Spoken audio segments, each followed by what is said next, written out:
신임교사 교육 오신 여러분들 환영하고 축복합니다. 이 시간에 제가 기도함으로 오늘 신임교사 교육 마지막 시간 함께 시작하도록 하겠습니다. 제가 기도하고 시작하도록 하겠습니다. 기도하겠습니다. 하나님 아버지 감사합니다. 귀한 날 허락하여 주시고 특히 오늘 신임교사 교육 마지막 강의로 진행하게 하여 주심이 감사합니다. 하나님 이 시간을 통하여서 주님께서 우리들을 향하신 그 교사로서의 그 소명을 다잡고 되새기며 또한 우리가 또한 교사로서의 삶을 걸어감에 있어서 큰 에너지를 공급받는 시간 될 수 있도록 주님께서 친히 역사하시고 인도하여 주옵소서. 예수님의 이름으로 기도드립니다. 아멘. 시간에 함께 찬양하심으로 우리 신임교사 교육 시작했으면 좋겠는데요. 먼저는 우리 함께 주님 약속하신 말씀 위에서 찬양했으면 좋겠는데요. 뒤에 보시면 악보가 있는데요. 악보를 보시면서 함께 찬양하길 원합니다. 함께 찬양하도록 하겠습니다.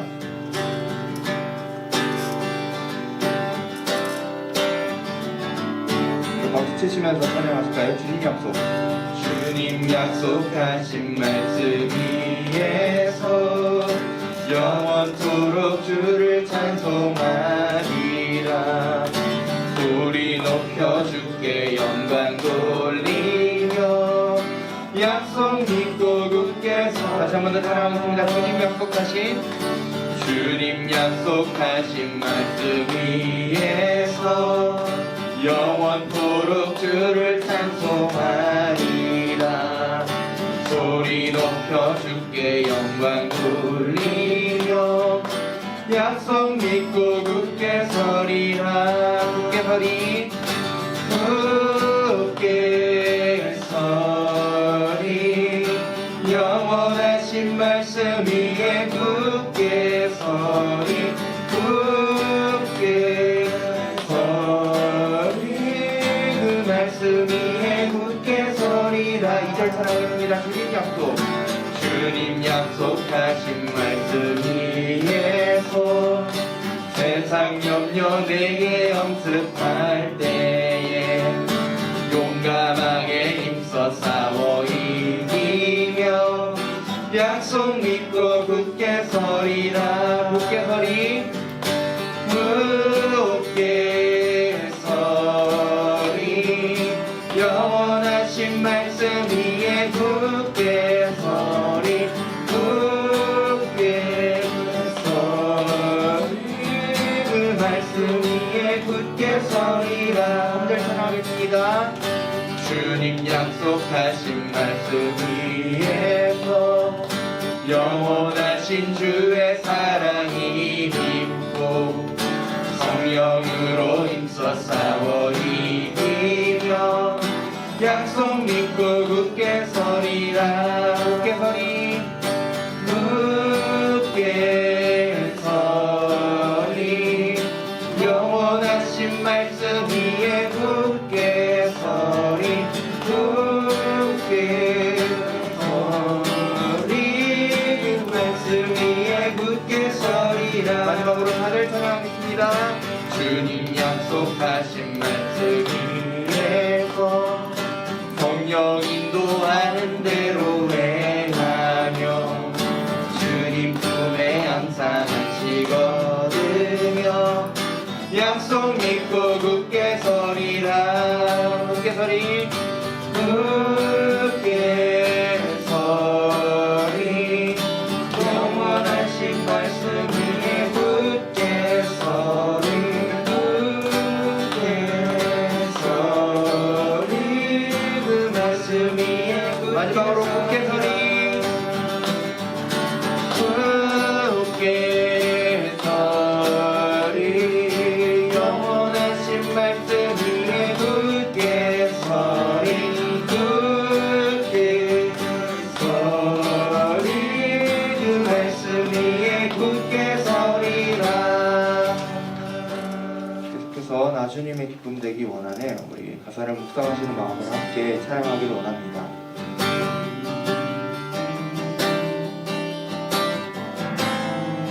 우리가 드리는 가사의 고백이 우리의 소명의 고백이 되기를 원합니다.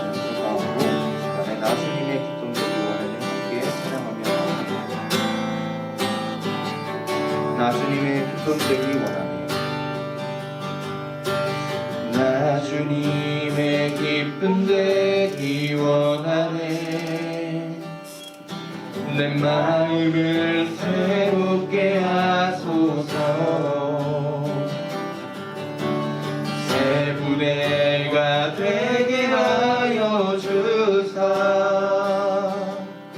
주님의 빛 비추게 하소서. 다시 한 번 더. 나 주님의 기쁨 되기 원하네. 나 주님의 기쁨 되기 원하네. 내 마음을 새롭게 하소서. 새 무대가 되게 하여 주사. 주님의 빛 비추게 하소서. 내가 원하는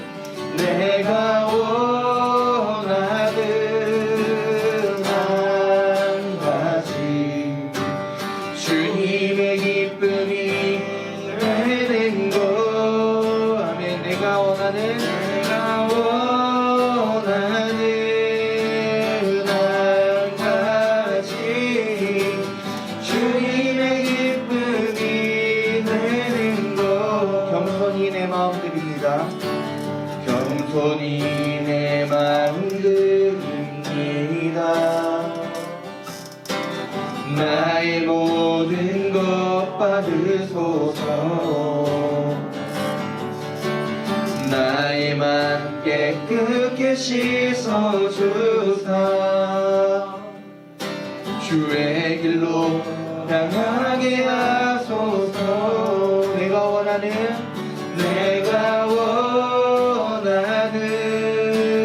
한 가지 주님의 기쁨이 되는 것.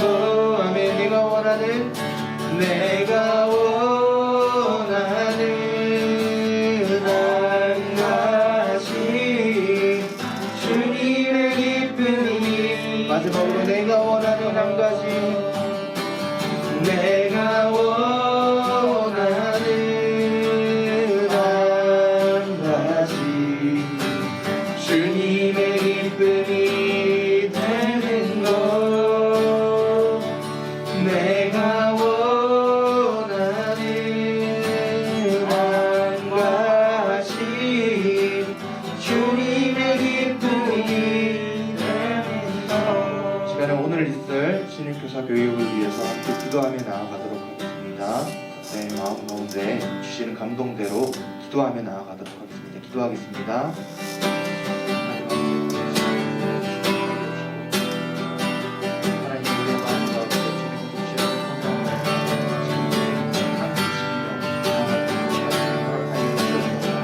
아버지 감사의 감사, 감사의 고백처럼 아버지 주님의 기쁨이 되기 원합니다. 하나님의 사명이 유익되기 원합니다. 주님의 기쁨이 되었습니다. 하나님 이 시간에 주님의 기쁨이 되기 원하는 그 마음을 가지고 이 시간을 행할 때 성령님께서 우리들에게 주시는 그 감동을 가지고 우리 아이들을 바라보고 우리 아이들을 하나님 아버지의 마음으로 품을 수 있는 귀한 기가 되어주시는 시간 되어주시고 오늘 그들의 역사에 주시고 도와주시옵소서.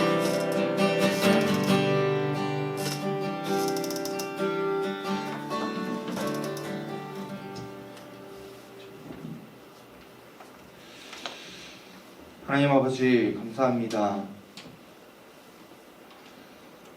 바쁘고 분주한 일주일을 살아감에 있어서 주님께서 우리들을 향하신 그 계획과 목적 그리고 뜻을 잊어버리며 살아갈 때가 많지만, 하지만 그럼에도 불구하고 하나님께서 교회 가운데 우리를 교사로 불러주시고 난 교사 됨으로써의 그런 마음을 부어주셔서 바쁘고 분주한 가운데서도 하나님의 뜻이 어디를 향하고 있는지, 하나님의 관심이 어디를 향하고 있는지를 바라볼 수 있게 하여 주시니 감사합니다.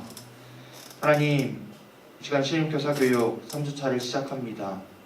성령님께서 임재하여 주시고 기름 부으셔서 이 시간 가운데 거룩한 시간으로 빚어주시고 형식적인 시간이 아니라 우리의 소명을 다잡는 그런 시간으로 주님께서 인도하여 주옵소서. 예수님의 이름으로 기도드립니다. 아멘.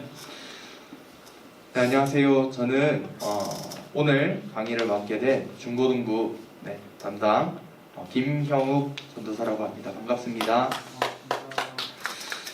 네, 오늘 제가 여러분들과 함께 나눌 주제는요, 각 부서 아이들의 발달 단계입니다. 본격적으로 이 강의를 시작하기에 앞서서 함께 좀 기억을 좀 거슬러서 과거로 한번 돌아가 봤으면 좋겠습니다. 인생의 시계바늘을 좀 돌려서 과거로 돌아가서 나의 초등학교 시절, 나의 중학교 시절, 나의 고등학교 시절을 한번 좀 떠올려 보시기 바랍니다. 네, 조금만 더 낮춰주세요. 네. 저희가 어렸을 때 이제 선생님들이나 어른들을 바라보면서 그런 생각들을 아마 한 번쯤 해보셨을 것 같아요. 어른들은 왜 저렇게 이해할 수 없는 그런 말을 하지? 왜 저렇게 쉬운 말을 저렇게 어렵게 하는 거지? 라든지 아니면 분명히 선생님이 개그를 했는데 전혀 웃기지 않음에도 불구하고 혼자서 웃고 계시는 그런 모습을 바라보면서 왜 저런 거를 하시는 걸까? 라든지 아니면 왜 어른들은 우리 입장을 대변해주지 못하는가? 왜 우리 입장을 이해해주지 못하는가? 라고 하는 그런 불편함을 아마 어렸을 적에 한 번쯤은 느껴보셨을 것 같습니다. 그러나 시간이 지나면 지날수록 어떤 마음이 들죠? 이래서 선생님이 그때 그런 말씀을 하셨구나. 이래서 어른들이 이런 행동을 하셨고 이런 말씀을 하셨구나 라고 하는 것을 이제 깨닫게 되어지는 시기가 계속해서 이어지죠.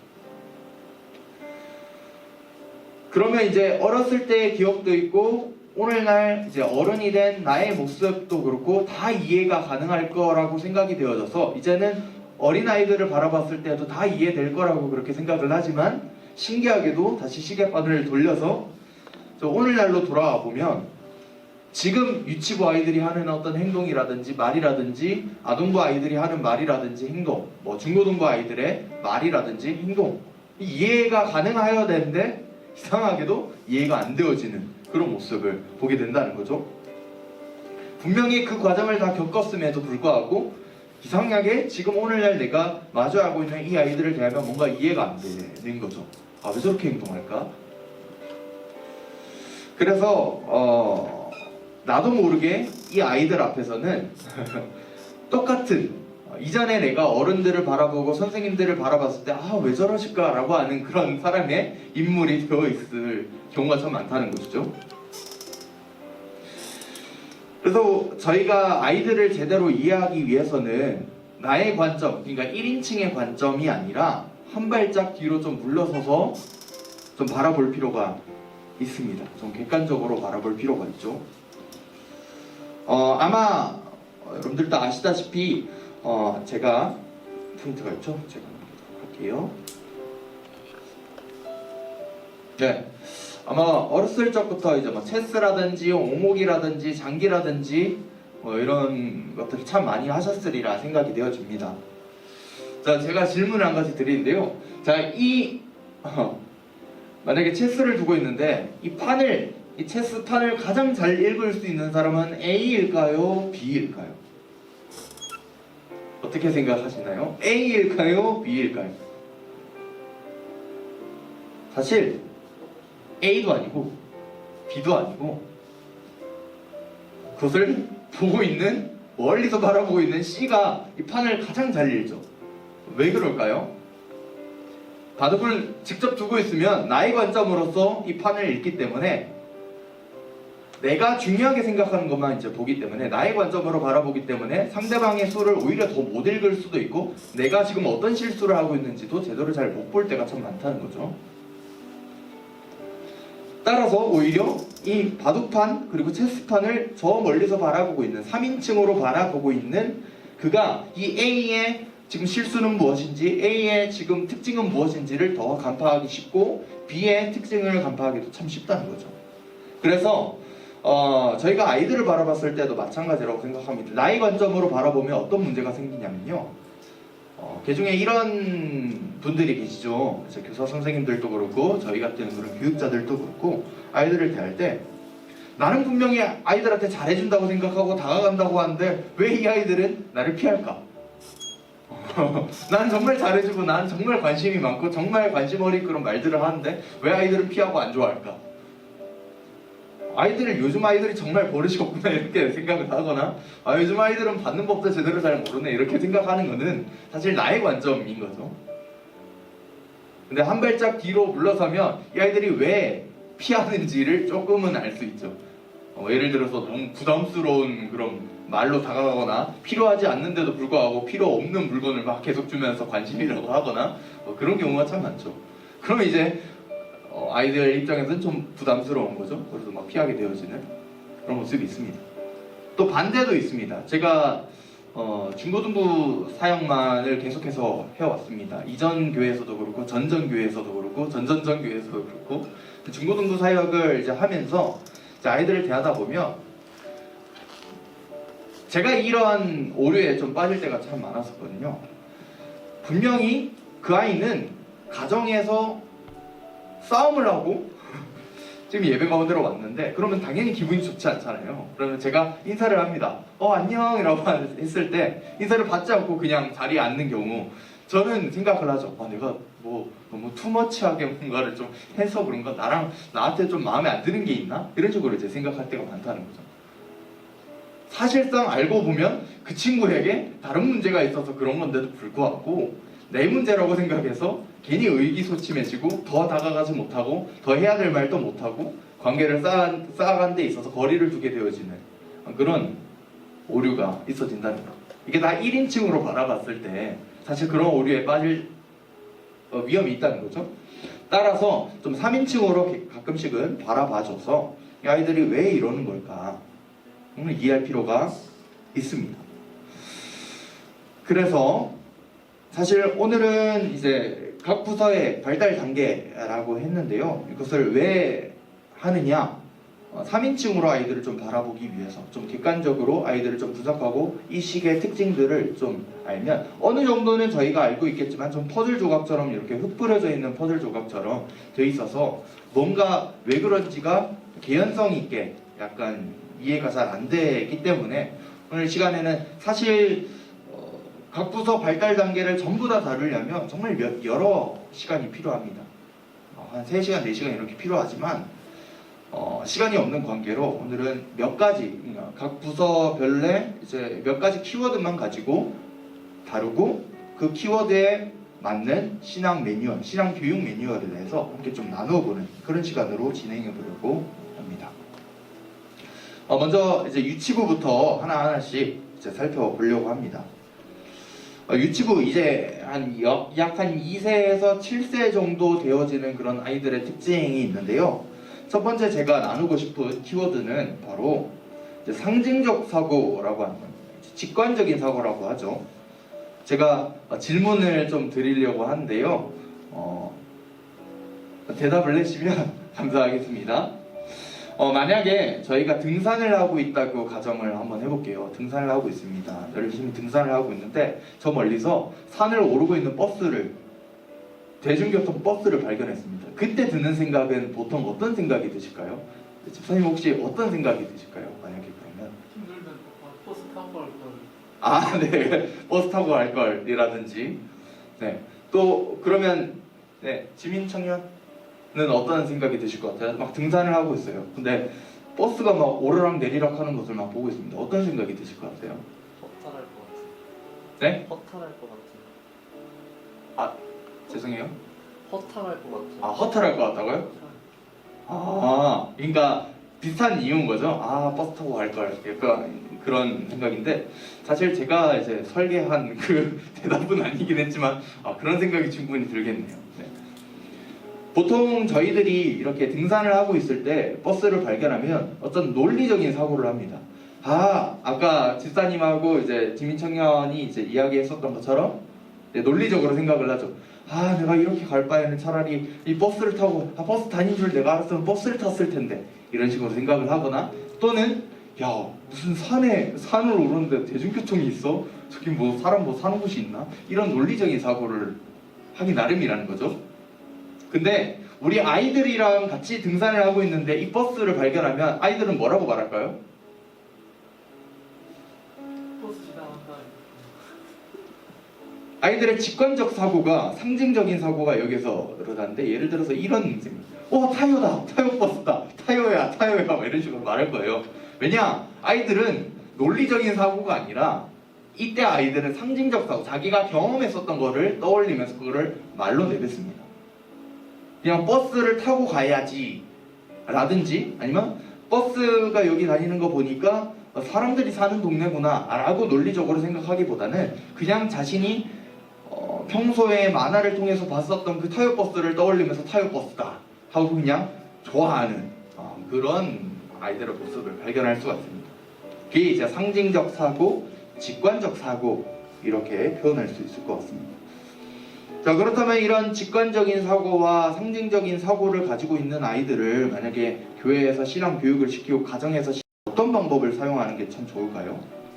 논리적으로 뭔가를 말해서 모세가 어떻게 했냐면 해서 말로 이렇게 쭉 하기보다는 아이들이 직관적으로 무엇을 좀 떠올릴 수 있도록 시각 자료들을 좀 많이 보여주고 오감을 활용해서 뭔가를 만지고 맛보고 할 수 있는 그런 활동을 하는 게 참 좋습니다. 그래서 저희 김행일 전사님 같은 경우에도 아마도 이제 설교하실 때 어떤 PPT를 물론 보여주시겠지만 PPT보다는 뭐 직접 만질 수 있고 보여줄 수 있는 그런 것들을 많이 하는 게 사실 그런 것들을 통해서 아이들의 경험치가 이제 쌓이는 거거든요. 상징할 수 있는 무언가를 계속해서 직관적으로 뭔가를 떠올릴 수 있는 무언가를 계속해서 매칭을 좀 시켜주는 것이죠. 그래서 이 아이들과 함께는 이제 말보다는 이제 체험 위주로 교육시키는 것이 참 좋고요. 그리고 언어보다는 이 관계 위주로, 그러니까 말로만 이렇게 하기보다는 좀 먼발치 이렇게 떨어져서 이렇게 제가 뭐랄까요? 강의를 하는 그런 형식이라기보다는 서로 역할극을 하는 그런 관계 속에서 아이들은 이제 신앙을 더 잘 배웁니다. 그래서 역할극이나 뭐 이런 것들을 활용하면 더욱더 좋은 거죠.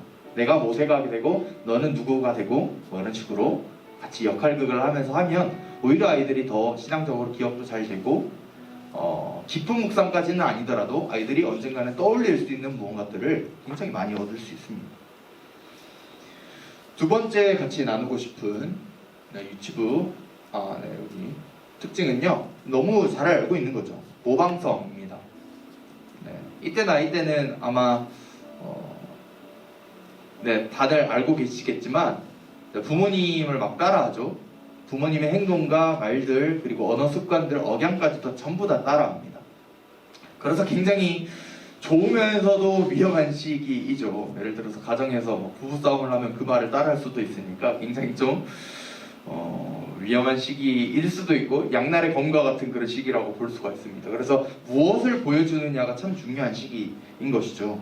가끔씩 아이들과 함께 있다 보면 분명히 아이답지 않은 말인데도 불구하고 어려운 말, 어려운 단어를 막 쓰고 어려운 문장을 쓰는, 그리고 정말 적합하지 않은 그런 문장들을 사용하는 것을 볼 수가 있는데, 그러면 보통 어떤 생각이 드시죠? 얘가 또 어디 가서 이상한 것도 듣고 왔나 보다 이렇게 생각을 하는 거죠. 교회에 가서 누가 뭐 그렇게 말했나? 아니면 뭐 유치원에서 누가 뭐 또 이렇게 말했나? 이런 거를 막 떠올립니다. 이런 게 다 이제 모방성이라고 볼 수가 있죠. 그래서 아이들 앞에서는 뭐 말 한마디나 행동 하나나 눈빛 하나도 좀 조심할 필요가 있는 그런 시간인 것 같습니다. 그렇다면 이 아이들에게 신앙교육 매뉴얼을 준다면 이 아이들을 대상으로 어떻게 신앙교육을 하는 게 더 좋을 것인가 라고 했을 때 뭐 헌금하는 법이라든지 뭐 어떤 기도하는 법이라든지 예배드리는 어떤 자세라든지 그런 것들을 말로써 이렇게 다 설명하면 너 이렇게 해야 돼, 너 이렇게 빨리 모으고 이렇게 가르치기보다는 그냥 보여주는 게 좋습니다. 예배 시간이 됐다 그러면 선생님이 기도하는 모습을 보여주세요. 예배드리는 어떤 태도를 보여주세요. 헌금하는 그런 모습을 보여주세요. 그러면 아이들이 지금 당장은 아니더라도 따라하게 됩니다. 그 자세를 따라하게 되고 그 태도를 따라하게 되어지는 것이죠. 그렇게 배웁니다. 말로써 설명한다고 해서 아이들이 되는 것이 아니라 직접 모범을 보여주면 이 아이들은 그것을 모방하기 때문에 모방을 통해서 배워줍니다. 제 주변에는 이제 아무래도 제가 전도사다 보니까 이제 선배나 어떤 형들이나 누나들이 다 전도사거나 목사거나 뭐 그러거든요. 근데 그분들이 이제 막 아이를 막 많이 키우고 있는 그런 시기인데 가끔씩 인스타그램이나 페이스북이나 이런 데서 이제 영상을 올리는데 이제 본인의 이제 아기의 영상을 이제 올리는데 가끔씩 재밌는 영상들이 올라옵니다. 아버지 어머니를 따라서 설교하는 혈교 흉내 내고 있는 그런 아기 영상이 올라오기도 하고요. 막 기도에 막 인도하고 있는 막 영상이 막 올라오기도 하고요. 뭐 그 성도들에게 막 이제 예배 끝나고 나서 인사하는 그거를 이제 옆에서 막 인사하고 있는 그런 영상이 올라오기도 하고요. 그렇게 이제 배운다는 거죠, 아이들이. 우리 교사 선생님들이 할 수 있는 것이 어떤 것이 있을까요? 그냥 예배 드리는 어떤 모습을 보여주면 그것을 따라하게 되어줍니다. 그게 어떻게 뭐 하나님께 얼마나 집중하고 있느냐 이런 거에 대해서 너무 이제 깊게 생각하실 필요는 없고요. 이때는 어떤 자세를 배우는 그런 단계다라고 그렇게 생각을 해주시고 본을 보여주시면 되는 그런 시기라고 볼 수가 있습니다. 두 번째, 이제 다음 시기로 한번 넘어가 볼게요. 유년기입니다. 초등학교 1학년부터 3학년까지에 이르는 그런 시기인데요. 이 시기에 좀 핵심적인 키워드가 있다면 바로 이거인 것 같습니다. 성취감과 도덕 판단 시기라고 볼 수가 있습니다. 이 시기에 이제 초등학교 1학년부터 3학년까지 아이들은요 학습을 통해서 얻는 성취감이 굉장히 중요한 인생의 동력이 됩니다. 그리고 그러한 성취감은 보통 어떨 때 일어나냐면 보상을 받을 때 성취감이 얻어집니다.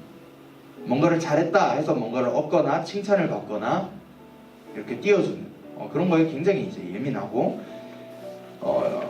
기분이 좋고 동력이 될 뿐만 아니라 이것이 어떤 거랑 이제 연결이 되냐면 도덕 판단의 기준이 됩니다.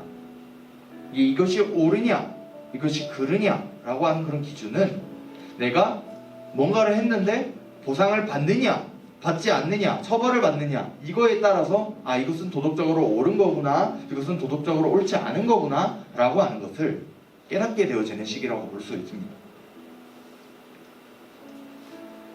자, 그렇다면 여기서 제가 어렸을 때부터도 그렇고 지금도 많은 이제 신앙 꾀나에 있으신 분들이 이런 질문을 아마 하실 거라 생각을 하는데요.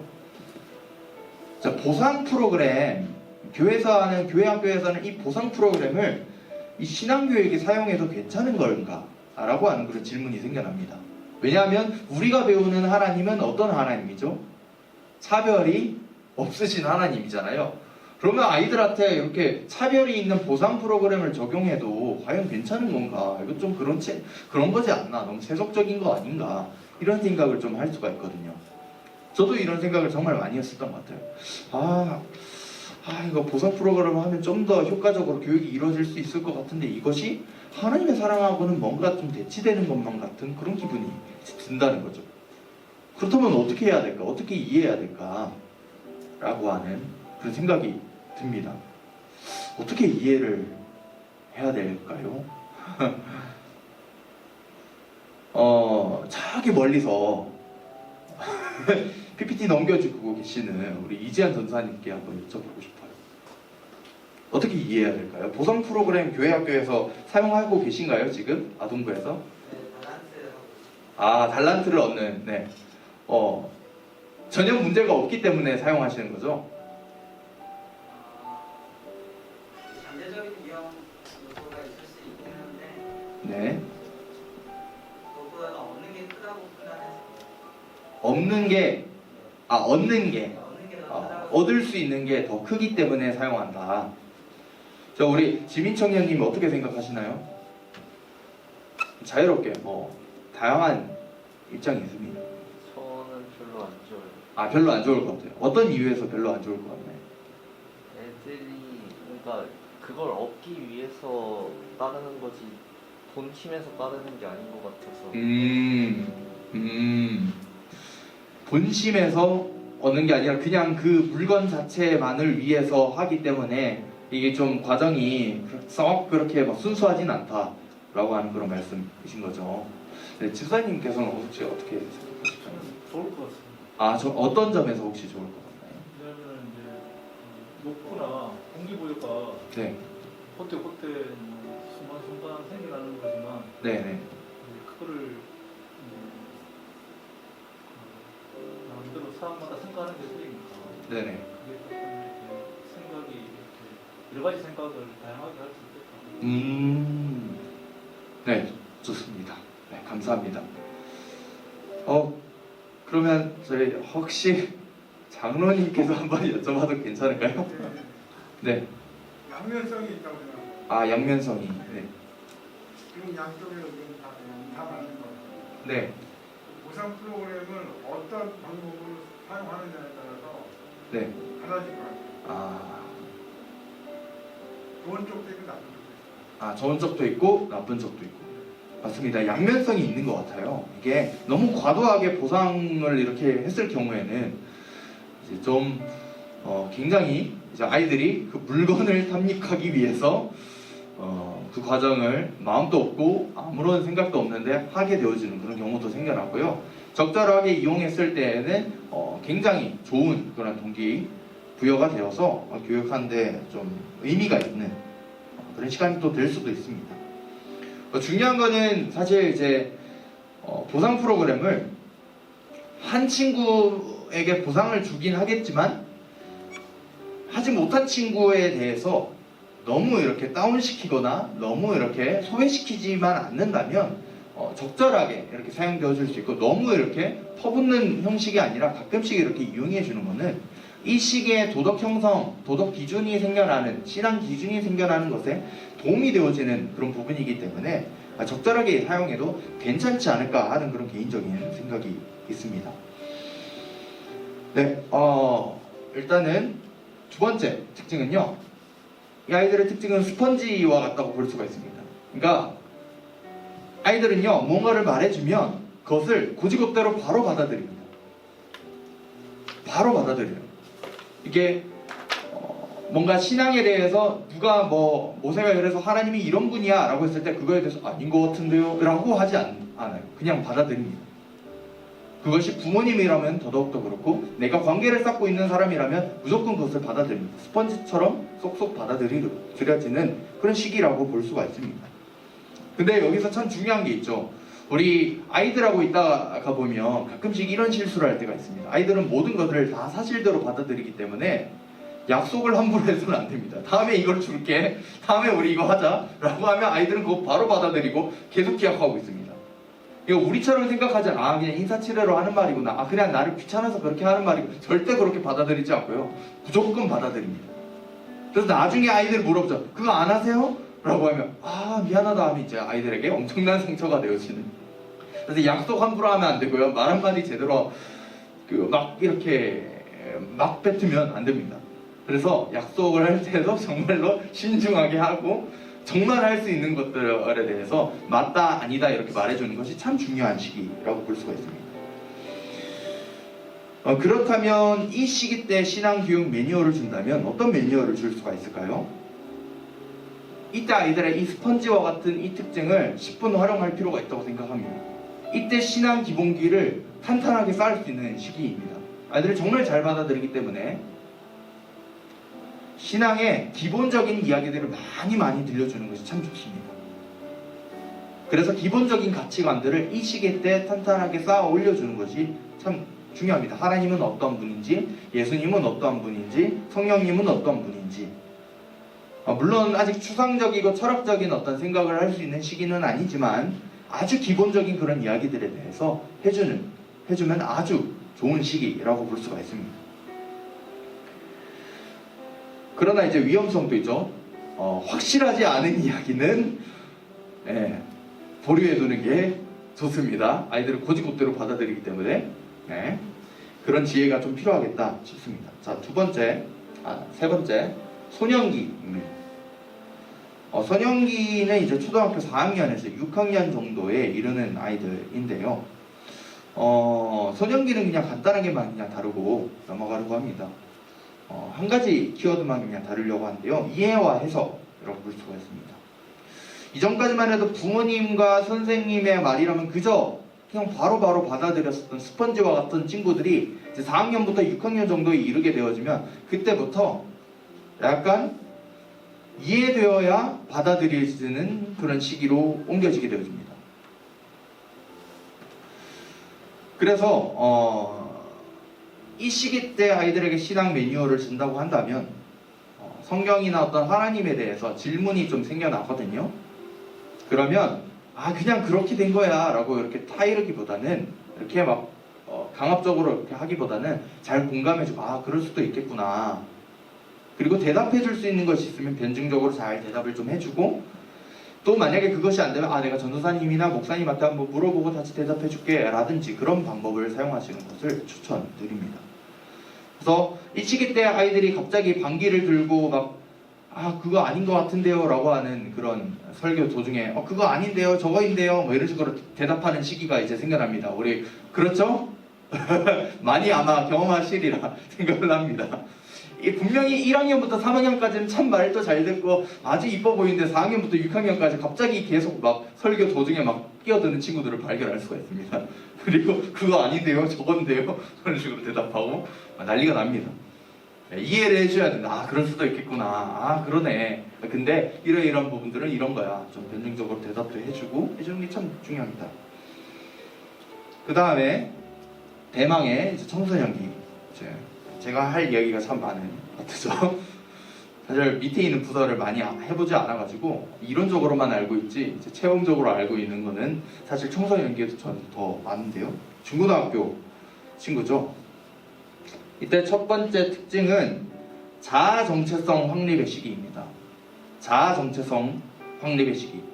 그러니까 쉽게 말해서 나는 누구인가에 대한 질문이 가장 많이 생겨나는 시기입니다.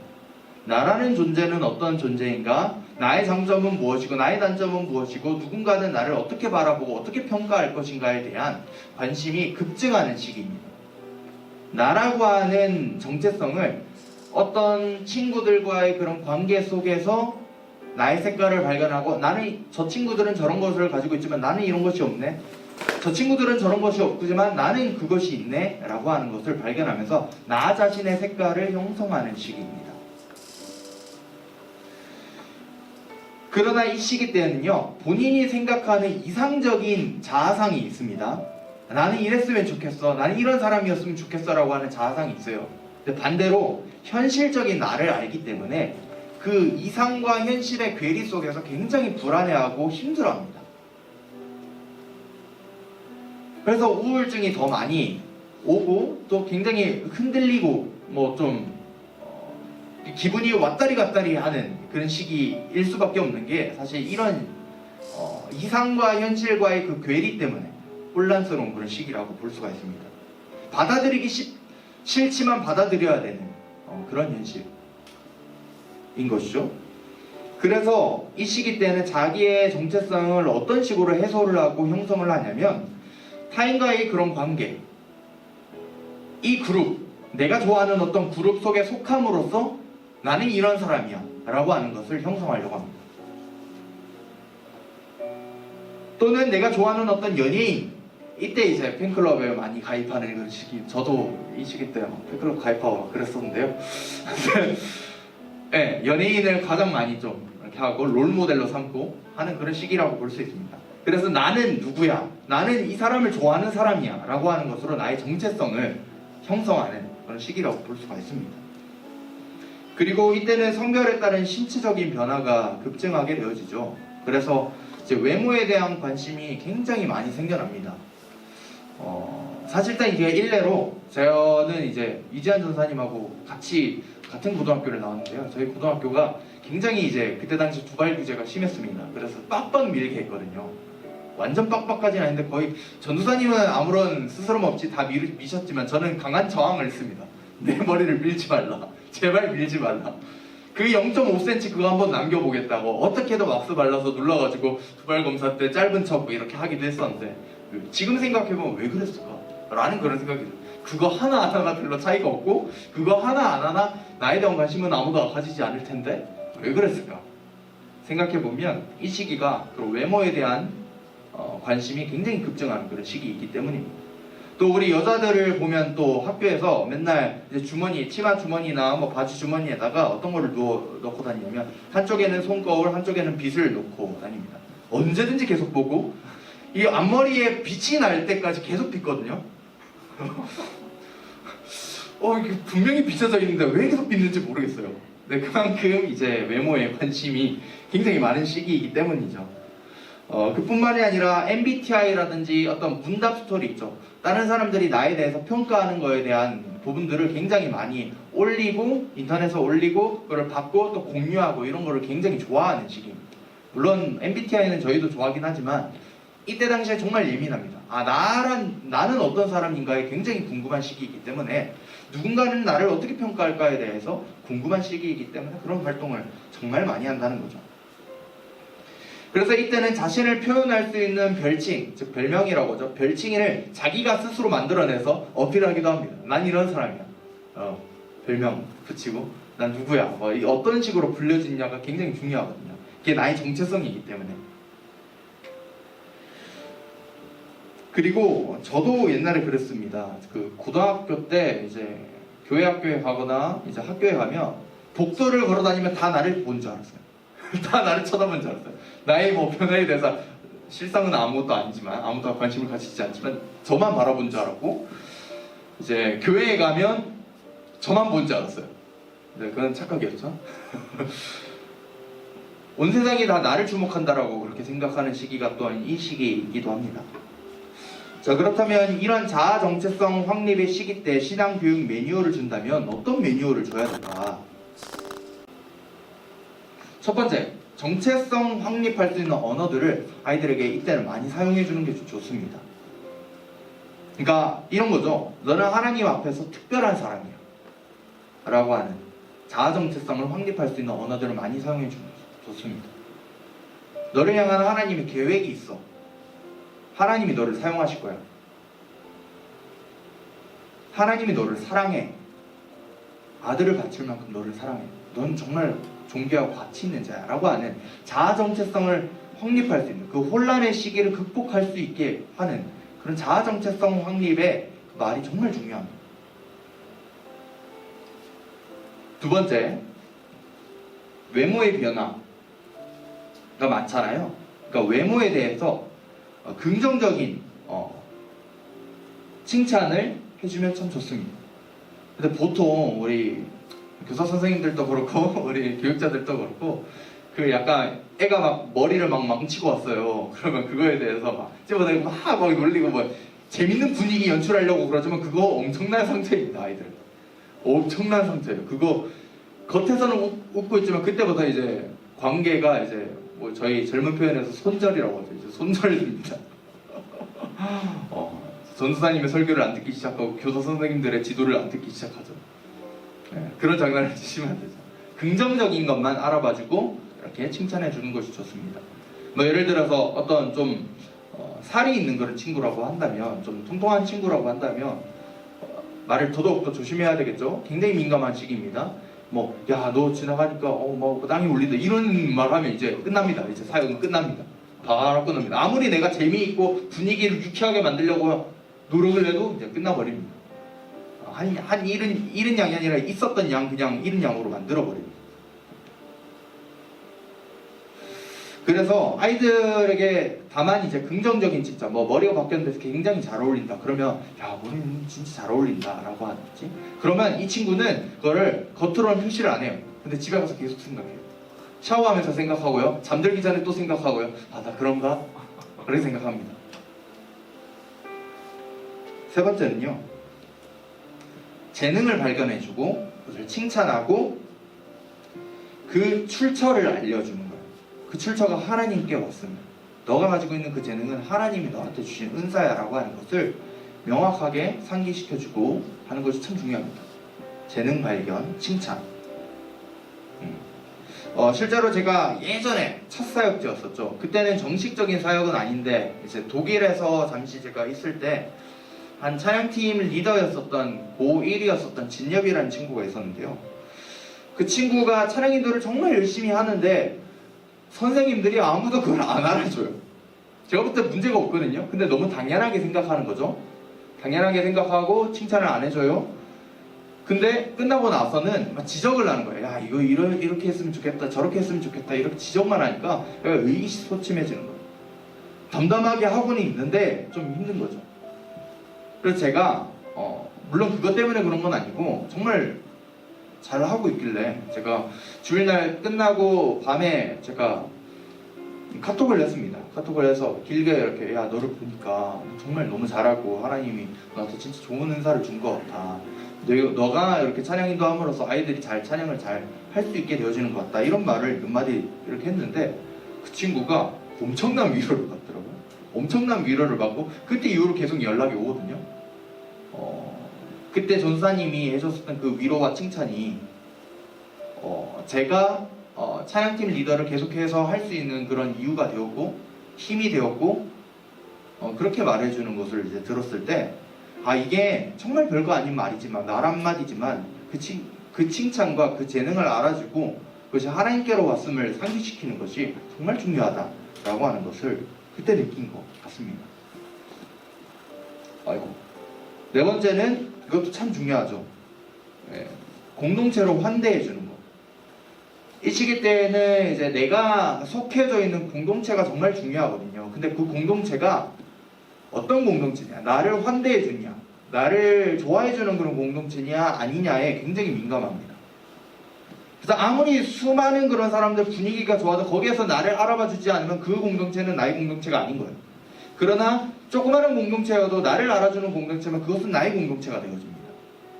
그것에 뭐 화려한 어떤 뭐 BGM과 뭐 네온 사인과 뭐 그런 것들이 안 나와도 나를 환대해주고 나를 알아주고 나를 기억해주는 공동체면, 그리고 나를 환대해주는 공동체면 나의 공동체가 됩니다. 그리고 자신의 정체성을 그 그룹과 동일시합니다.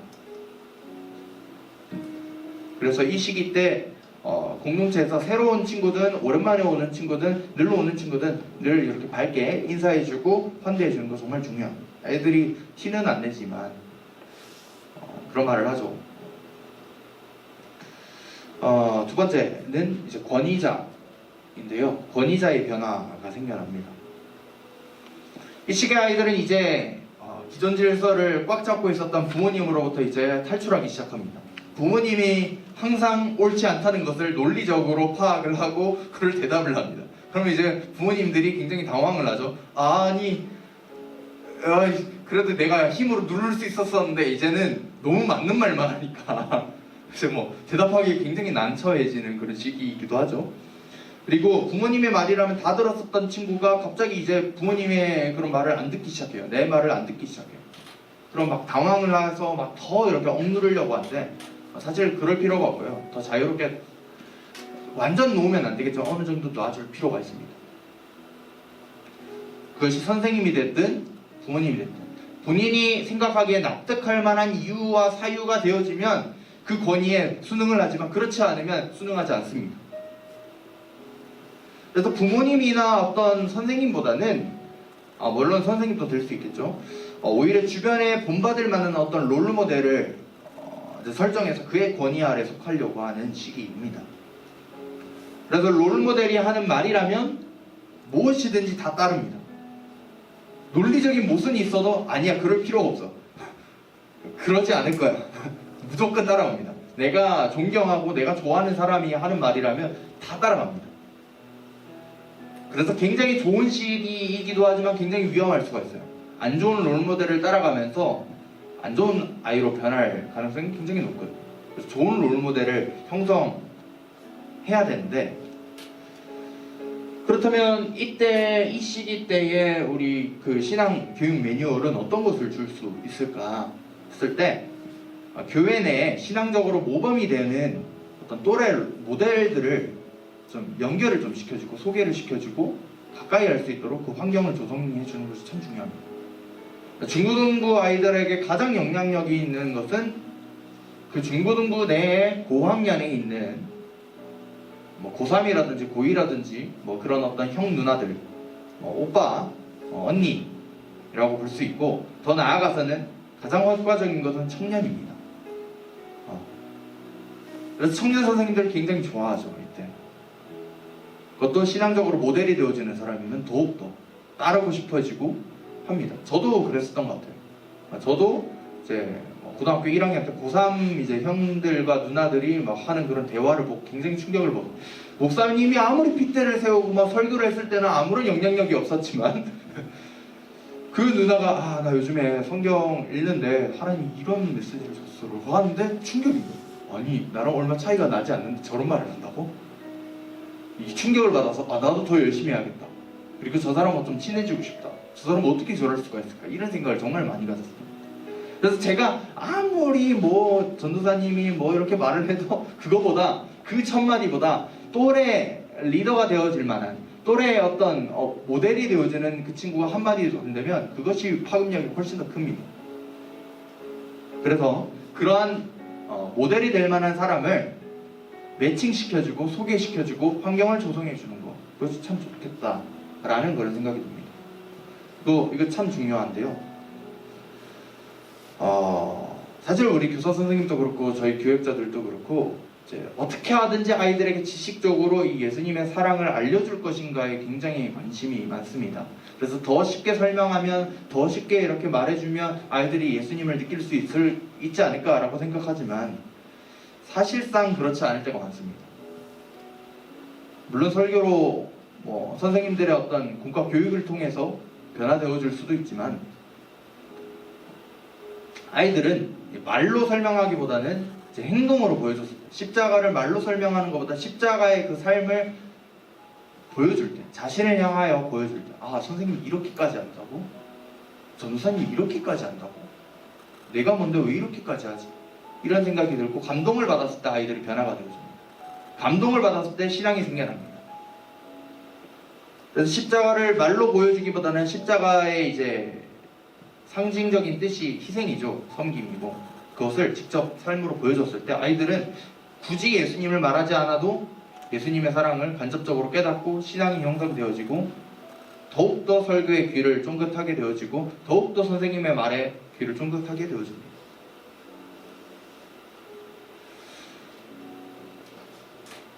마지막으로